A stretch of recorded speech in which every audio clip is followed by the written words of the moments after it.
قال كذلك أتتك آياتنا فنسيتها وكذلك اليوم تنسى।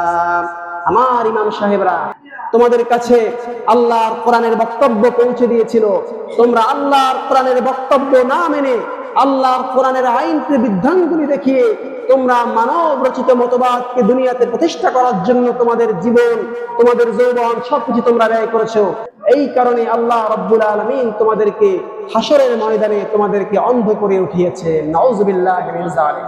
ভাইরা আমার, আজকের আলোচনা দিয়ে আমরা বুঝতে পারলাম যেই সমস্ত নেতা কর্মীরা আমাদেরকে অসৎ পথে ডাইভার্ট করেছে, যেই সমস্ত নেতা কর্মীরা আমাদেরকে সিন্ডিকেট শিখিয়ে দিয়েছে, যেই সমস্ত নেতা কর্মীরা আমাদের কলিজার টুকরা ছাত্র ভাইদের যেই হাতে কলম এবং খাতা শোভা পেত, বই শোভা পেত, শিক্ষা সামগ্রী শোভা পেত, তাদের হাতে অস্ত্রের ঝনঝনানি উঠিয়ে দিল যেই সমস্ত নেতা কর্মীরা, ওই সমস্ত নেতা কর্মীদের মুখে থুতু নিক্ষেপ করে রাসূলুল্লাহ সাল্লাল্লাহু আলাইহি ওয়াসাল্লামের কোলে ঝাঁপ দিতে হবে ইনশাআল্লাহ।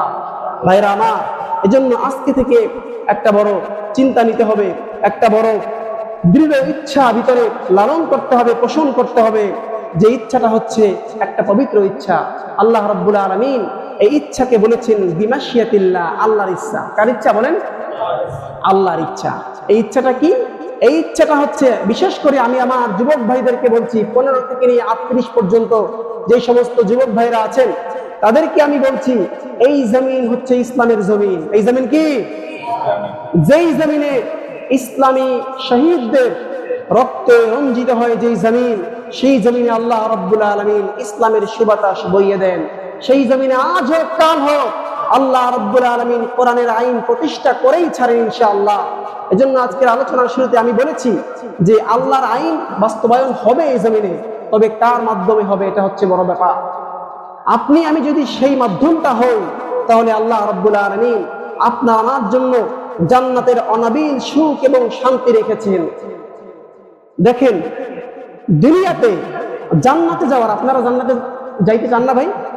জান্নাতে যাইতে চান না? কে দুই হাত উঠান। তার মানে দোষ আছে, জান্নাতে যাইতে চান সবাই।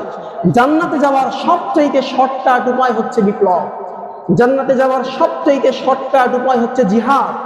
এই জিহাদের মাধ্যমে জান্নাতে যেতে হয়। আল্লাহ রাব্বুল আলামিন আমাদেরকে জান্নাতের স্বপ্ন লালায়িত করে, জান্নাতের স্বপ্ন অন্তরে পুষে, সঠিকভাবে সেই অনুযায়ী আমল করে, সামাজিক বিপ্লব ঘটিয়ে আল্লাহর কোরআনকে শুধুমাত্র মসজিদ মাদ্রাসা খানকার মধ্যে সীমাবদ্ধ না রেখে আল্লাহর কোরআনকে আল্লাহ রাব্বুল আলামিনের জমিনের মধ্যে প্রতিষ্ঠা করার তৌফিক দান করুন। সকলে জোরে সোরে বলি আমিন। সকলে আবারও চিল্লা বলি আমিন।